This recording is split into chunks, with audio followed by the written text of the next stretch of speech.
Welcome back to the Davis Family Honey YouTube channel. Today I'm going to be making honey buckets, basically just 5-gallon buckets with the honey gate valve in it. I am going to check, we've posted a good bit of shorts. This is the first full length video. I'm planning on going checking the bees later this afternoon, but it's a little bit overcast right now and the bees don't really like it when I check them when it's overcast and drizzly. But maybe it'll sunny up later this evening. I will be recording. If I do check them, I'll record all the process. And as I say, this is first full-length video, so all my honey extracting videos, they'll be filmed, checking the bees every time I go back there and just visually look at them, not open the hive or anything. I'll make a short out of that probably, but every time I actually put the suit on and crack them open, I'll make a video out of it. It's just been a little bit too cold recently, and it's where we live just coming into warm enough weather where we can check them. But anyway, I'll show you how we put the honey gate valves in 5-gallon buckets. So how we start this process, we take one of our food grade 5-gallon buckets and just, I think this is 1 1/3 inch drill socket there. So I'm going to take it about inch from the bottom.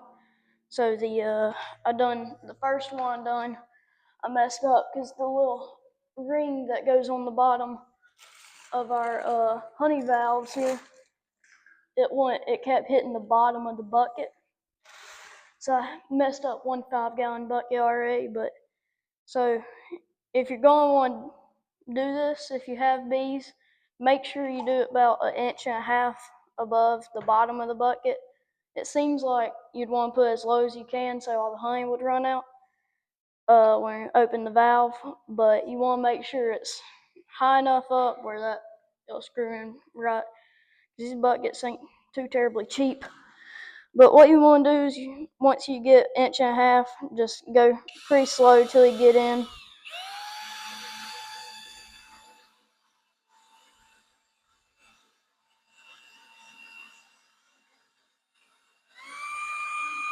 Then you can start speeding up with it with the drill.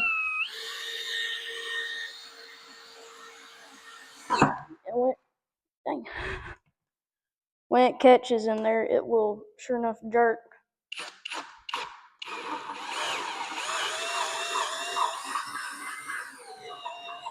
It's the first time it's done it that bad on camera.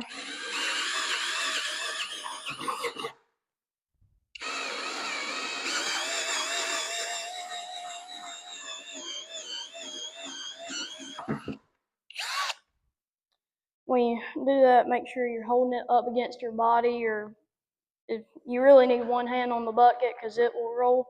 So if you have somebody to help you hold the bucket, that'd be good, or either just hold the drill up against your body because it will sure enough jump out when the little bit gets all the way through and the whole circular bit goes in there. It grabs that 5-gallon bucket and wants to jerk out with you. So once you get the hole, I have my knife around here somewhere.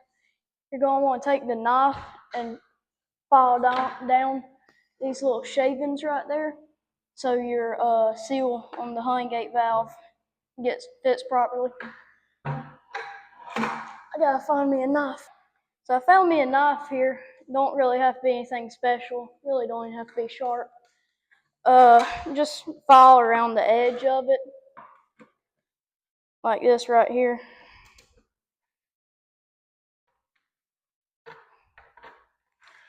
Got a little bit better height here so you can see just what I'm doing. I'm not even cutting none really. I'm going on the inside and just using the blade of my knife to get these burrs off where the drill went through. And you can imagine if you had a hive tool. If you have bees and all, a hive tool would probably work for this. Depends on how new it is. But anyway, you can just get the idea. You just run it around the edge there real good. Then once some comes up, you just knock them off. It ain't gotta be perfect. But once you get about like this where you don't really feel any extra jagged or rough, grab your valve. You gotta find where I put it. Right here. Grab your valve, make sure the end ain't off. A little bit of common sense there. But you're going to take your valve, and depends on how small your hole is. You might have to thread it in there, kind of screw it along. But once you can see it come out the bottom in the bucket there, that's the end of my valve. I'm going to take the end, kind of little bolt that comes with those honey gates, screw that on the back. Try and get the camera here where it shows you how I'm doing this a little bit better. Hope y'all can see this. I'm having a little bit of trouble getting the camera where it'll look down in here and see me at the same time. But so you're going to want to take this little piece and thread it on there as much as you can just by hand. You are going to have to later take a pair of pliers and tighten it down more than you can get by hand, but this will just hold it on while you're working with it. It's pretty important right now to get this lined up how you want it. If it's on an off angle before you tighten it down with the pliers, and it's going to really mess up. These, or you can undo it and do it, but it just saves you a lot of time if you go ahead and straighten it how you want before you clamp down with the pliers. But these little honey gate valves I got off of Amazon, really on Amazon, they have a ton of these. They're either really expensive or really cheap made. And I don't really want to spend $30 on 2 of these things when I can get 6 of them for $12. But these, the valve around the gasket around the bucket, it works good.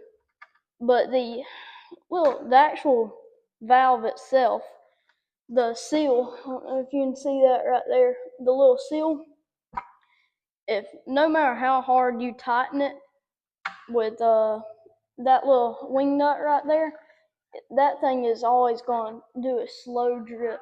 So I end up having to bottle all my honey the same day because of these buckets just with that slow little drip.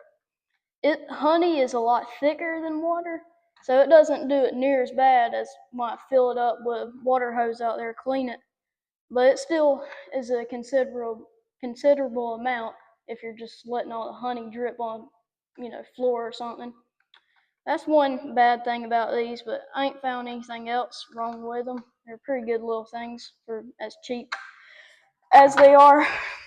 So take your pliers. These don't really fit it as good as I would want them to, but y'all can see in here.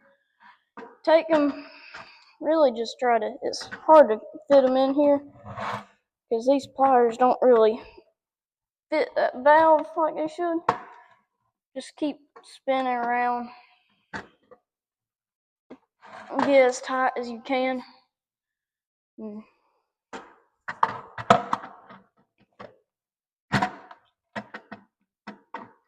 It's really an extra 2 minutes of tightening with these things or letting your honey leak out on the floor. So I'd take the little time to get this as tight as I can rather than letting all my honey leak.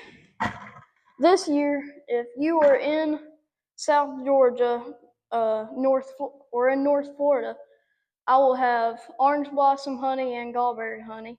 Contact us at abigaildavis.realtor on Facebook, Abigail Hughes Davis, the realtor. My mama is a real estate agent. I was thinking of her business account, if you would say. On Facebook, Abigail Hughes Davis, and just message her or whatever, say you want some honey. And then gallberry is $10 a bottle, and orange blossom is $15. I'm biased with this because it's my own honey, but that is the best honey I've ever tasted, the orange blossom. Gallberry is good too, though.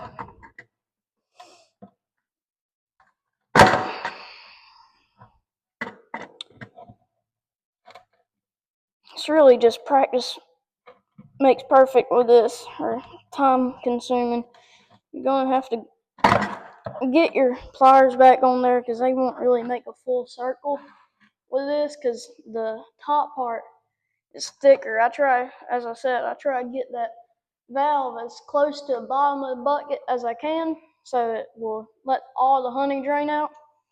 But these pliers is really the thickness of how much bucket space I have there, so you can't turn them all the way around because that thick top part. So you're really just doing about a fourth of a circle turn at a time. But got that about as tight as I can get it. I'm pretty happy with that. That's one bucket down in about 10 minutes or so. Now, not recording, I've had to move the camera about 3 or 4 times to get all these shots, but not recording, it's about 5 minutes. It's fairly time consuming, but it's not too bad. I have this one right here. I started last night, but never put the little end piece on. It's right over here.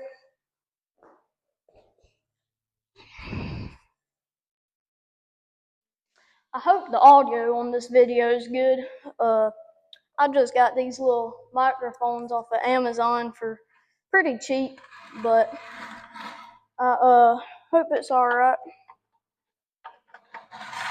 So you can see, I'm just repeating the same process as I just did with that bucket, so I don't have to cut the hole or anything.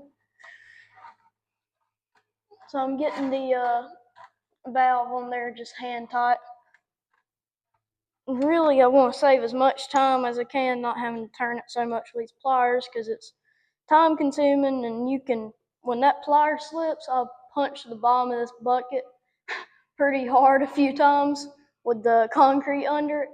It doesn't feel too good, so I just try to do as much as I can with my hands before I get these big old pliers in there. This one, like I said, only can do about a fourth of a turn at a time, maybe not even that much, just because these pliers, the top part is so thick. You hear a bunch of ruckus in the background. That's a lawnmower, and maybe I got these little mics so it cut out background noise, and I could not be looking at the camera and still hear me good. So maybe y'all don't hear it as loud as I do. But I'm in our garage right now, and the noise in here just kind of gets muffled. That's why it's so loud. But anyway, I got that pretty tight. I'll try to get a little bit more.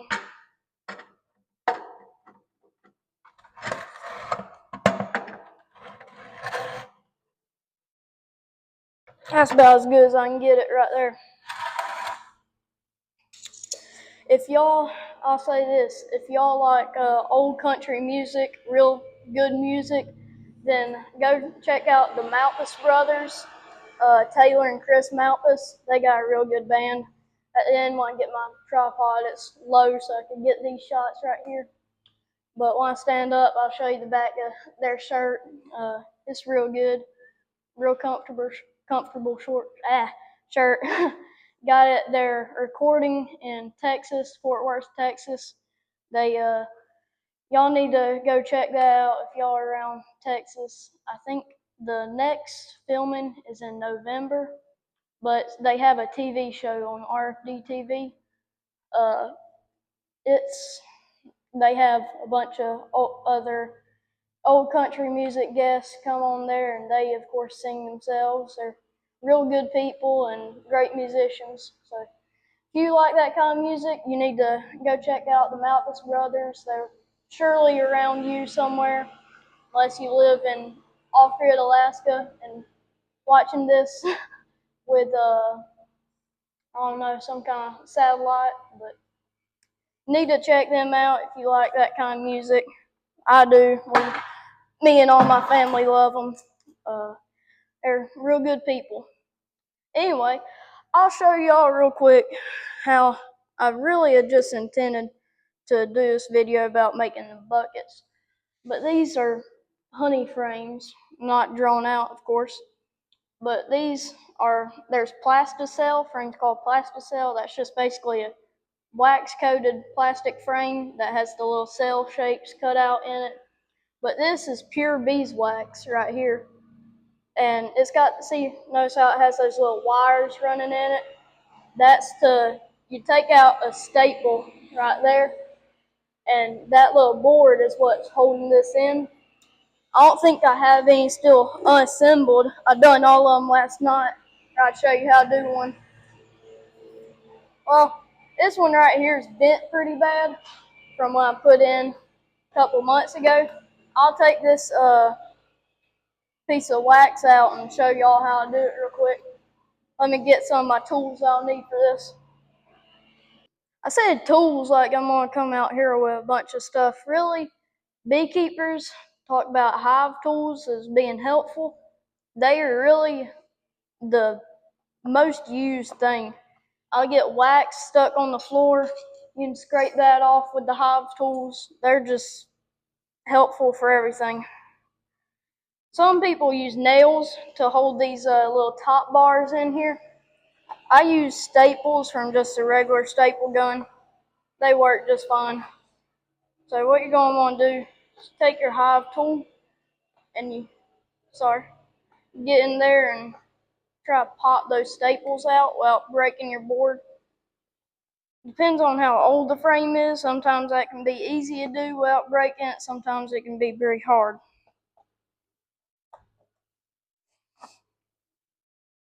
I promise it's probably going to be the last time I move y'all to get a better camera angle. But really couldn't do it on the ground with y'all being able to see it. And it's just so much easier to be able to do this on your lap. If the video is not zoomed in enough, I'm right now just filming by myself, using the video in selfie mode, not using the main camera, I'm just using the little selfie camera. So if it's not zoomed in enough, I'll see if I can recruit somebody next video to help me get the camera in a better angle. But really, it's hard to. These staples are plenty because I'm struggling to pull them out now. It's what these pliers come in handy for. I was using to fix the buckets, pull out these staples. Once they get stuck in there, they're set. When you're doing this, it's always very handy to just have a trash bucket because every piece of wax has a little, I guess you call it wax paper, parchment paper coating on it. And that stuff, it adds up when you're doing a lot of these.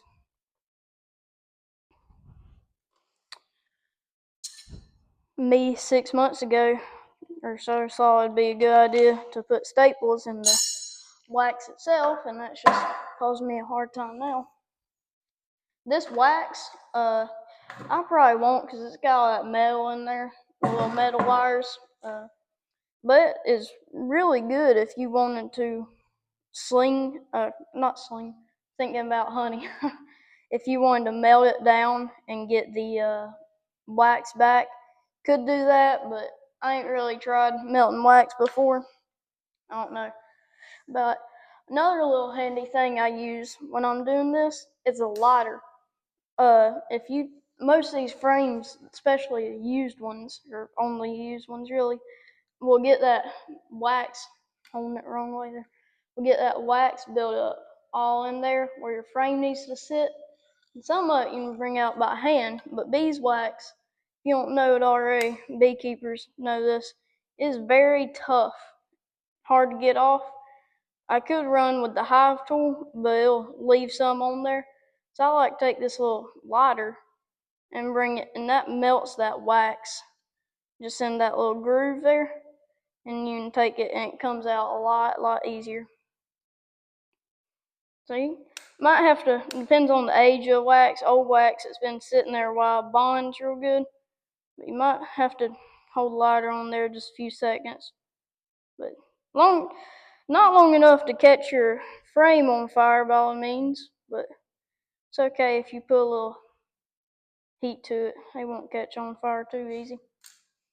Never caught a frame on fire. Can't say that.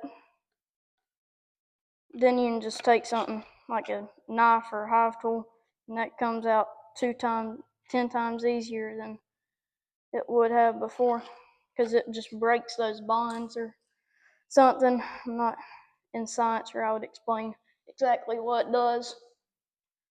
So on the bottom, you see that little clump of wax right there. You're going to want to take that, because that's just going to make your new sheet of wax sit unevenly in there. And you don't really want that, because if you do cut comb, I'm just using these. They got the wires in it so I can sling with them. But if you're doing cut comb, like that frame I just took out, might be another one in here. Let's see. There ain't no more bad frames, but this one, it was bent all out of shape, kind of curved about like that. That's what, if you do cut comb, that's what your honey's gonna look like. It's gonna be in that shape. On one side, it's gonna be real curved in, and on the other side, it's gonna be curved out. And try to do things with good quality as much as I can. And I don't do cut comb, but if I did, that would be a problem. So this is what your just pieces of not plastic, wax look like. You can see the little wire clips on there. You stick them right on the bottom. Hope y'all can see this to justice. I really got hold it like this so I can see what I'm doing too. But you're gonna make sure it's on the bottom in that rail. And you can take, well, forgot to take the staples out. It's really handy to take those staples out before you get this in there. But like I say, hive tool will do anything. It's a hammer, it's a hive tool, crowbar, whatever you need it for. I'm gonna just try to sit that frame down and see if my wax won't fall out while I get these little staples out. This hive tool, these staples really will just hammer out the blunt part on your leg. Just put the sharp part toward facing up, and you can hammer them out on your leg. Sometimes, as I said, J-hook hive tool. There's other hive tools, but these are the best one there is, in my opinion. You can take that thing, pop staples out, just as good as a crowbar or ply or anything else. So then you want to take this little piece of wood here, put that facing down. Well, which way's down? You're going to put that down so you are pushing on all those little metal pieces I showed you, the wires, to keep that frame in there. You're going to just take, this is a DeWalt stapler, nothing fancy. Take that and put one, I'll show y'all after I get this wax put in right. Just put about 3 in here. It's really important you do this. About got my finger there. It's really important you do this just so you can keep that wax in. And this frame, most frames have a little notch in this bottom right here. Well, can't see it. Most have a notch in this little bottom right here, and this one for some reason don't. It ain't had one. Most of them, it's really tricky. Some of them will just get covered with wax or propolis from being in the beehive, and it'll look like there's never been one, but you can see if you look real hard. But this one has never had one. This is probably the reason that frame was bent so bad. I don't know what I could do about this one without being bent. I'm probably going to end up and take that wax, cut it, because bees will draw it down. So I'm going to, another thing, lighter is very handy when you're working with like solid wax frames. I'm going to take this, melt that wax right there. So it's real easy for me to bend it. Missed some down here. It's real easy for me to bend the wax off when it's melted, and the straight line instead of just tearing it. See how neat of a line that takes off? And then this is pure beeswax or I'm not sure if it's beeswax actually. But you can melt this down, make candles out of it, but never really fooled around with that.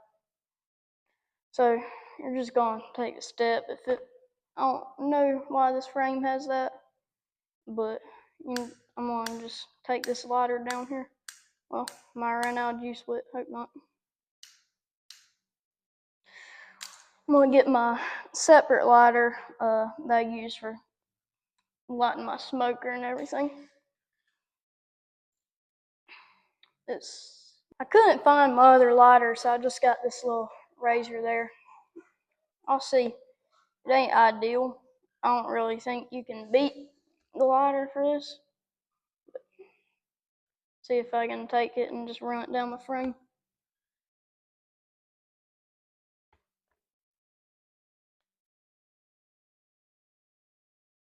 It's really not as fast or easy in my eyes as the lighter, but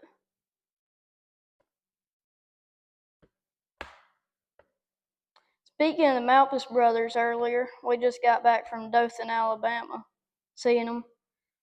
Wish we could have went to Fort Payne, Alabama. That's where they were next. But Taylor, if you're watching this, we're still working on Denton.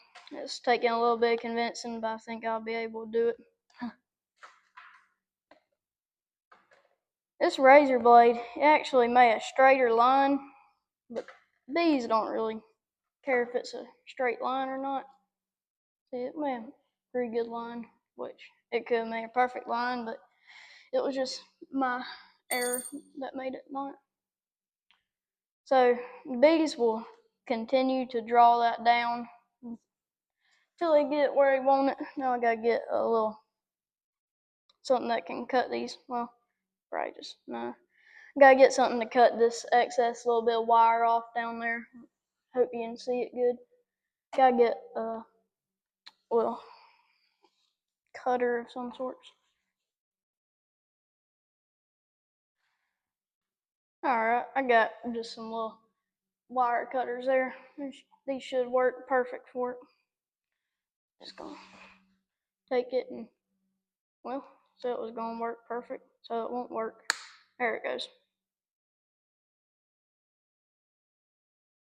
If I say something's gonna work perfect, it ain't gonna work an ounce. If I think it's not gonna work at all, it's gonna be the best thing there was to use.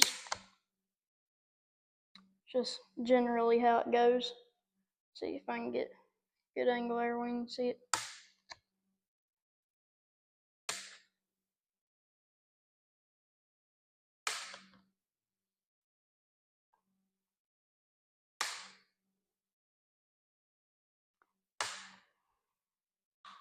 The Malpas brothers have a YouTube channel too for you. If I happen to convince you to go to one of their shows anywhere you can find it, then they have a YouTube channel. Kind of see what kind of music they have, see what kind of people they are. They're very nice people. Taylor Malpas, we got to see them in Dothan, Alabama. They're just, as I already said that, they're just really nice people overall. Taylor, he has a hay business. They live around the Greensboro area. If you're from around there, you probably know them because they're real common people. They'll, I think, talk to you just about anybody. If you got something in common with them, they'll talk about anybody about hay or farm equipment, anything like that. But we've been seeing them for about 5 or 6 years now. So this is what we're working with outside. It really ain't. It's perfect weather, or not perfect weather. It's perfectly fine to check the bees today. I just really don't want to get stung a ton. They really get antsy in this type of weather. Maybe these clouds will go away and the sun will pop out, and I'll check them later today. But if it does, I'll be, of course, recording that, as I said earlier, if I do check them. But anyway, thank y'all for watching. This is the first of many videos I'll make, hopefully. But anyway, if y'all don't mind liking and subscribing, that would help a bunch. And don't leave any hateful comments or anything like that. That really would take the fun out of it. I won't do this for really any reason. I just wanted to do it one day. I got bored and decided to start doing it. So y'all don't mess it up or anything. But anyway, that being said, I'll see y'all in the next video and hope y'all enjoyed it enough to come back next time.